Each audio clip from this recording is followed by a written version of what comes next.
আজ আলোচনা করব হচ্ছে তুলা রাশির 18টা গুণ নিয়ে। কি কি গুণ এমন থাকে বা অবগুণ কি কি থাকে, সেগুলো নিয়ে আজকে আলোচনা করব। মেন হচ্ছে যারাই হচ্ছে তুলা রাশির থাকে না কেন, তাদের সবার মধ্যেই 18টা গুণ কিন্তু দেখা যায়।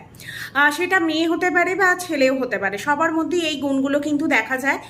আর হচ্ছে এই গুণগুলো কেন জানা দরকার, এইটা হচ্ছে আপনার কোনো কলিগ হতে পারে, আপনার ওয়াইফ হতে পারে, বা আপনার কোনো বিজনেস পার্টনার বা আপনার ফ্যামিলি মেম্বার। যদি এই গুণগুলো জানা থাকে, অবশ্যই কিন্তু সেই লোকটাকে হ্যান্ডেল করতে বা তার সাথে বিজনেস ডিল করতে বা তাকে পটাতে মোটামুটি সুবিধে হয়।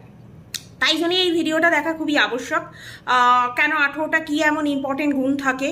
আর ইউটিউব চ্যানেলে কিন্তু এই প্রথম কিন্তু দেখতে পাবেন কোনো রাশি নিয়ে হচ্ছে 18টা গুণ নিয়ে চর্চা করা হচ্ছে। এটা হচ্ছে আমি প্রথম নিয়ে এসেছি। দেখুন পুরো ভিডিওটা অবশ্যই দেখবেন, দেখলে জানতে পারবেন কি কি গুণ আছে, কি অবগুণ আছে।